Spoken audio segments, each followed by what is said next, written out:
बृहदारण्यक उपनिषद में अध्याय 3 पंचम ब्राह्मण याज्ञवल्क्य काहुल संवाद। प्रयोजकों के सहित बंधन का वर्णन किया गया और जो बद्ध हैं उसका अस्तित्व तथा देह इंद्रिय संघात से भिन्नत्व भी विदित हुआ। अब उसके बंधन से मुक्त होने के साधन रूप संन्यास सहित आत्मज्ञान का प्रतिपादन करना है। इसलिए काहुल का प्रश्न आरंभ किया जाता है। संन्यास सहित आत्मज्ञान का निरूपण। श्लोक। फिर इस याज्ञवल्क्य से कौशिक के काहुल ने पूछा।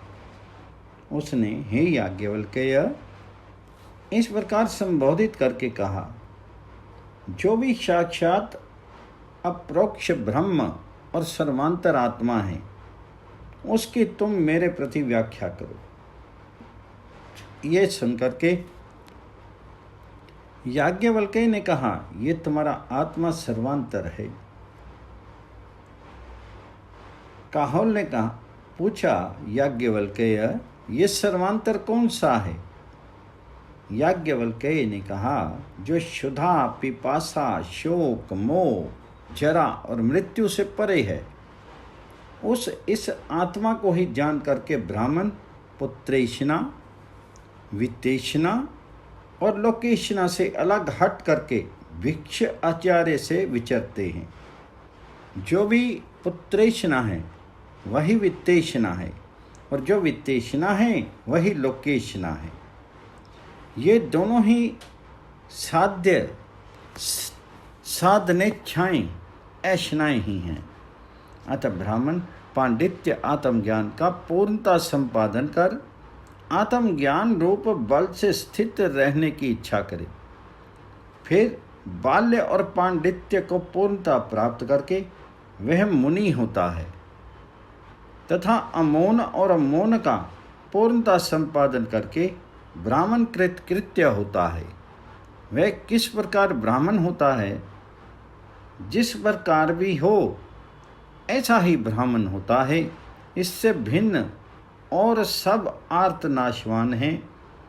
तब कौशिक काहुल चुप हो गया।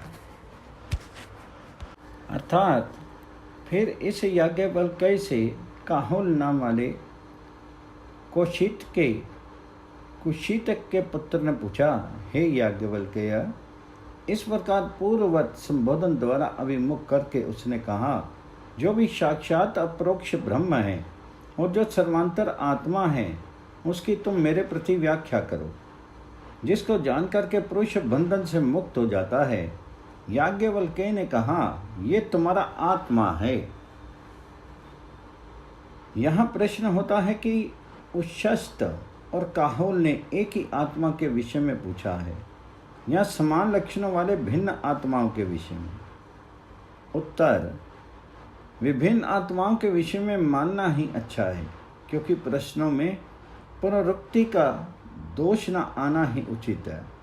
यदि उच्छस्त और काहुल दोनों के प्रश्नों से एक ही आत्मा बतलाना अभिष्ट होता तो उसका ज्ञान तो एक ही प्रश्न से हो जाता है। अतः उसके विषय में दूसरा प्रश्न करना निरर्थक ही होगा तथा इस वाक्य की अर्थवाद रूपता मानी नहीं जा सकती। अतः ये क्षेत्रज्ञ और परमात्मा संज्ञक भिन्न भिन्न आत्मा ही हैं। इस प्रकार कोई विद्वान व्याख्या करते हैं। ऐसा कहना ठीक नहीं है, क्योंकि तुम्हारा ऐसी प्रतिज्ञा की गई है कि ये तुम्हारा आत्मा है और एक ही देह इंद्रिय संघात के दो आत्मा होना संभव नहीं है। क्योंकि एक देह इंद्रिय संघात एक ही आत्मा से आत्मवान होता है।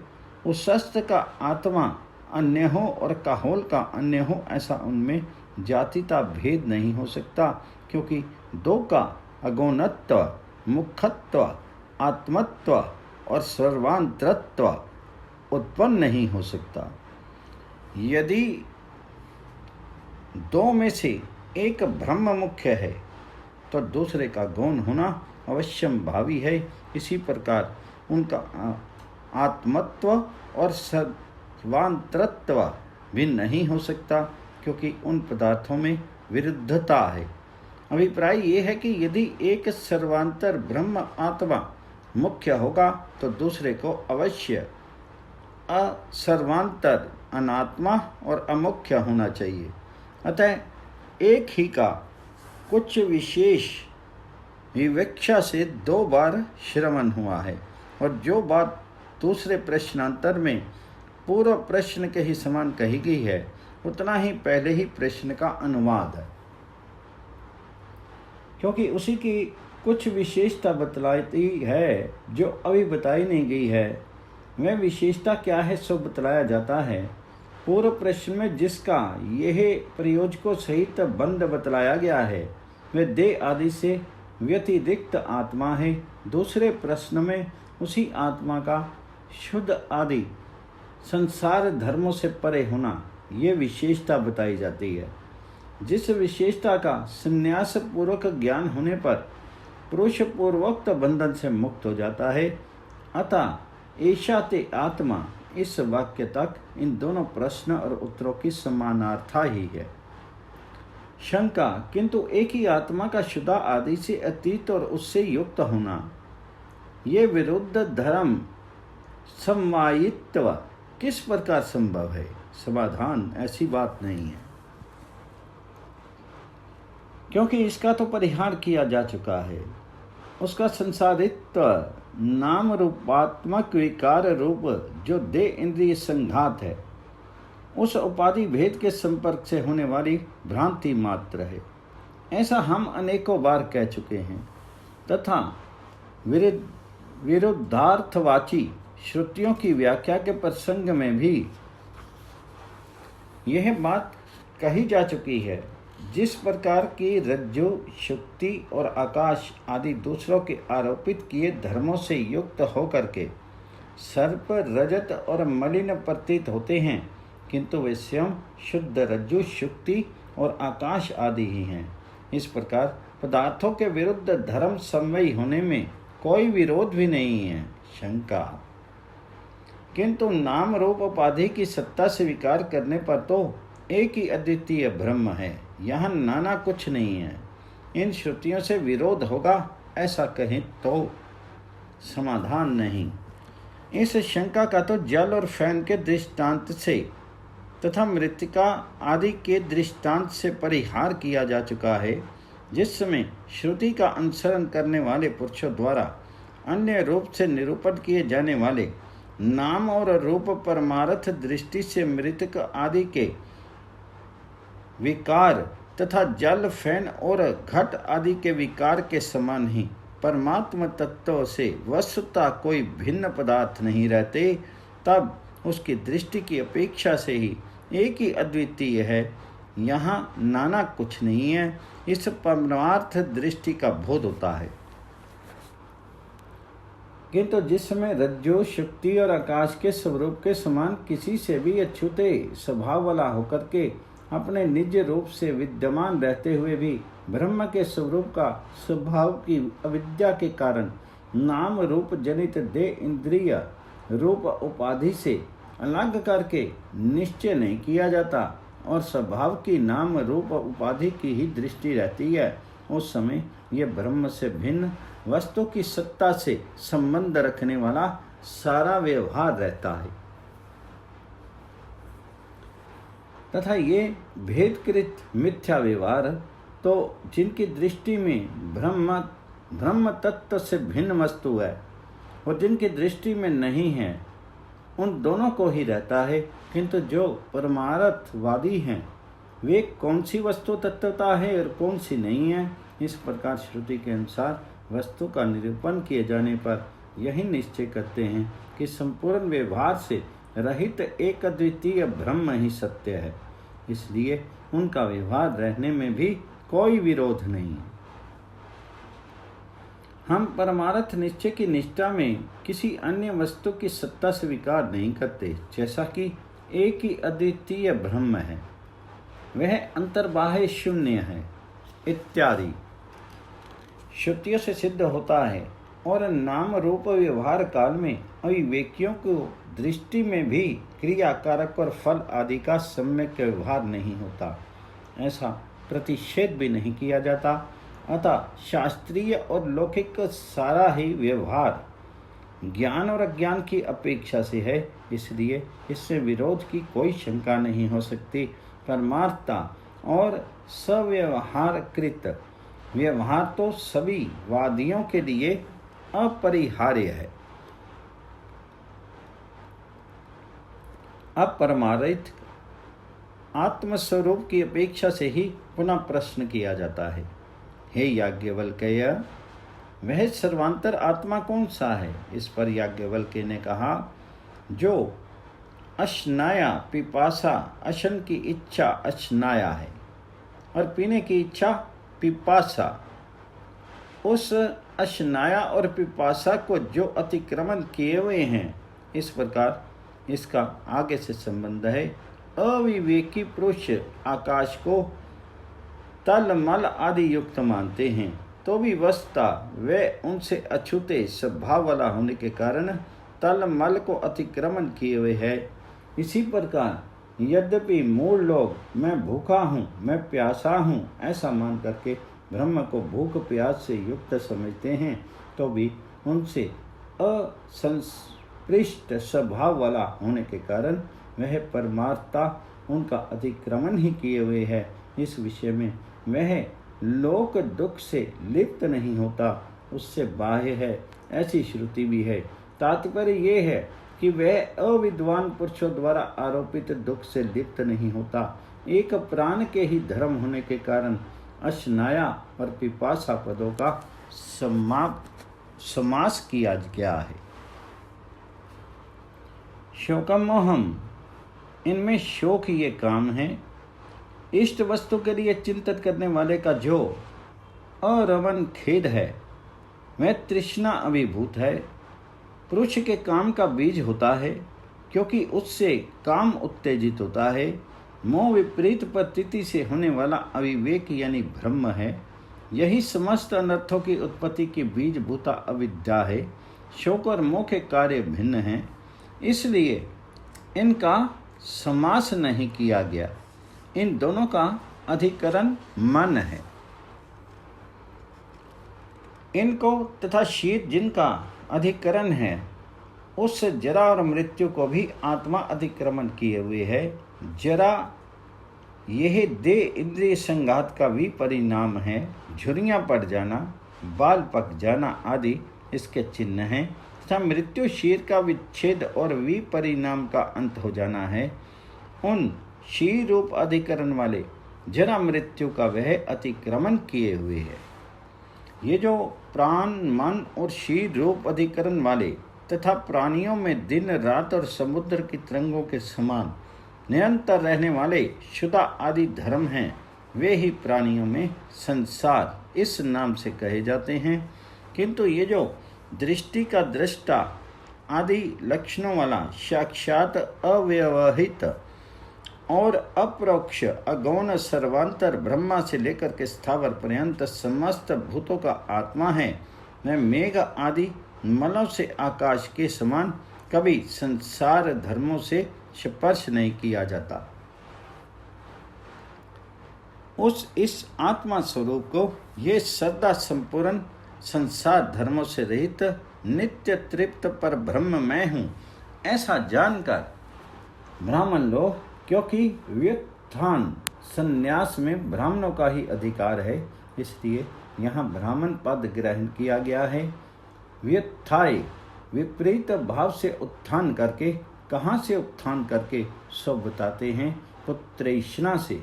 पुत्र के लिए जो ऐष्णा इच्छा होती है उसे पुत्रेष्णा कहते हैं।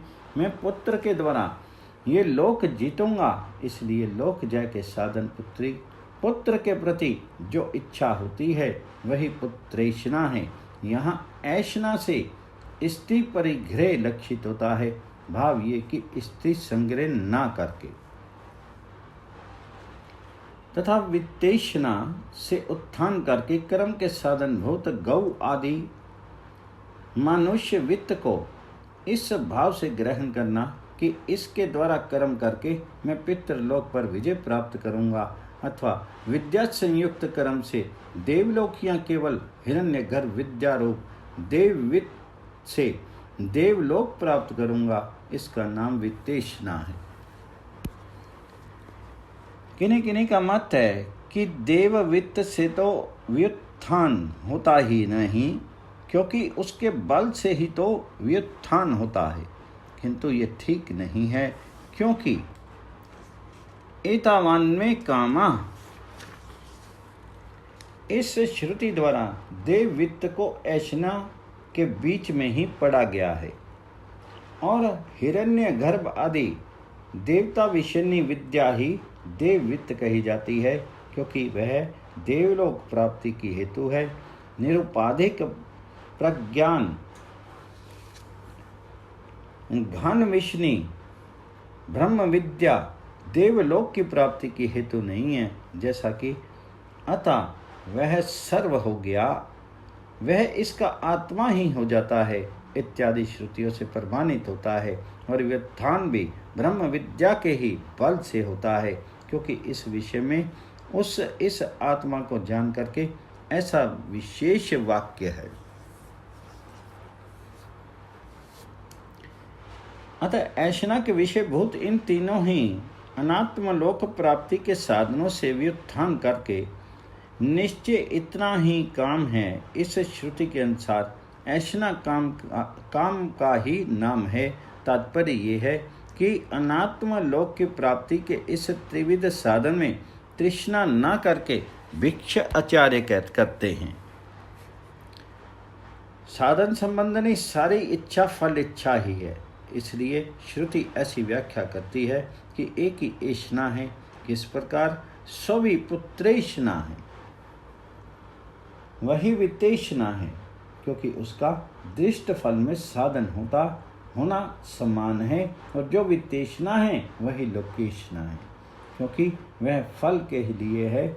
सब लोग फल रूप प्रयोजन से प्रेरित होकर ही सारे साधनों को स्वीकार करते हैं। अतः एक ही ऐशना है जो लोकेशना है, उसका साधन के बिना संपादन नहीं किया जा सकता, क्योंकि इस प्रकार साध्य साधन भेद से ये दोनों ऐशनाएं ही हैं। अतः ब्रह्मवेता के लिए कर्म और कर्म का साधन दोनों ही नहीं है। अतः जब पूर्ववर्ती ब्राह्मण थे, वे संपूर्ण कर्म और देव पितृ एवं मनुष्य लोक संबंधी यज्ञोपवीत आदि संपूर्ण कर्म साधनों को छोड़ करके, क्योंकि उन्हीं से देव पितृ और मनुष्य लोक संबंधी कर्म किए जाते हैं, जैसा कि मनुष्यों के लिए निवीत, पितरों के लिए प्राचीनावीत और देवों के लिए उपवीत हैं, इस श्रुति से ज्ञात होता है।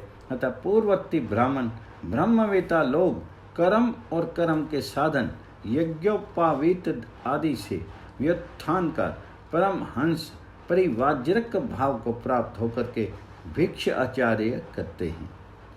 भिक्षा के लिए विचरना भिक्षाचर्या है, उसका चरण आचरण करते हैं, जो केवल आश्रम मात्र में रहने वालों के जीवन का साधन और संन्यास का अभिव्यंजक हैं। उस त्रिदंड आदि समार्थ चिन्ह को त्याग करके भिक्षा करते हैं, बाह्य चिन्हों से रहित एवं विद्वान होकर के, जैसा कि इसलिए यति अलिंग धर्मज्ञ अव्यक्तलिंग और अव्यक्ताचार होता है इत्यादि स्मृतियों से ज्ञात होता है, तथा परिव्राट विवर्ण वस्त्र युक्त मुंडित और अपरिग्रह होता है इत्यादि श्रुति से, और शिखा के सहित केशों को काट करके यज्ञोपवीत को त्याग करके इत्यादि वाक्य से भी सिद्ध होता है। पूर्व किंतु व्युत्थान करके भिक्षाचर्या करते हैं, ऐसा वर्तमान कालिक प्रयोग होने के कारण ये अर्थवादी है। लिंग लोट तव्य इन विधि सूचक प्रत्ययों में से तो यहाँ किसी का भी श्रवण नहीं है। अतः केवल अर्थवाद के ही कारण श्रुति स्मृति विहित यज्ञोपवीत आदि साधनों में से किसी का भी त्याग नहीं कराया जा सकता। यज्ञोपवीति को ही अध्ययन, याजन अथवा यजन करना चाहिए। परिवार्य में भी अध्ययन तो विहित है ही, वेद का त्याग करने से शुद्र हो जाता है, इसलिए वेद का त्याग ना करें। आप स्तंभ ने भी कहा है, वाणी का त्याग करने वालों को केवल स्वाध्याय ही करना चाहिए तथा वेद का त्याग, वेद की निंदा, कूट, साक्ष्य, मित्र का वध तथा गर्हित अन्न और भक्ष्य भोज्य करना, ये 6 सुरापान के समान है। इस प्रकार वेद त्याग में दोष सुना गया है। गुरु, वृद्ध और अतिथियों की उपासना में, होम में, जप कर्म में, भोजन में, आचमन में और स्वाध्याय में यज्ञोपवीति होना चाहिए। इस प्रकार श्रुति और स्मृतियों में परिव्राजकों के धर्मों में भी गुरु की उपासना, भोजन और आचमन आदि कर्मों का कर्तव्य रूप से विधान किया गया है। इसलिए गुरु आदि की उपासना के अंग रूप से यज्ञोपवीत का विधान होने के कारण उसका परित्याग उचित नहीं माना जा सकता। यद्यपि ऐशनाओं से व्युत्थान करने का विधान है, तथापि पुत्र आदि 3 ही ऐशनाओं से व्युत्थान करना चाहिए। सारे ही कर्म और कर्म साधनों से व्युत्थान करने की आवश्यकता नहीं है। सबका परित्याग करने पर तो अविहित का अनुष्ठान और यज्ञोपवीत आदि विहित का परित्याग हो जाएगा, और इस प्रकार तो विहित का पालन न करने और निषिद्ध कर्म का आचरण करने के कारण महान अपराध हो जाएगा। अतः यज्ञोपवीत आदि लिंगों का परित्याग अंध परंपरा ही है। सिद्धांति ऐसी बात नहीं है, क्योंकि यति यज्ञोपवीत एवं वेद इन सभी का त्याग कर दे, ऐसी श्रुति है। इसके सिवा सारी उपनिषदें भी आत्मज्ञान परक ही हैं और आत्मा साक्षात करने योग्य, श्रवण करने योग्य और मनन करने योग्य है। इस प्रकार आत्मज्ञान का उपक्रम किया गया है तथा ये भी प्रसिद्धि है कि वह आत्मा ही साक्षात, अप्रोक्ष, सर्वांतर और शुद्धा आदि संसार धर्मों से रहित है। इस प्रकार जानना चाहिए। इस सारी उपनिषद का तात्पर्य इसी में है।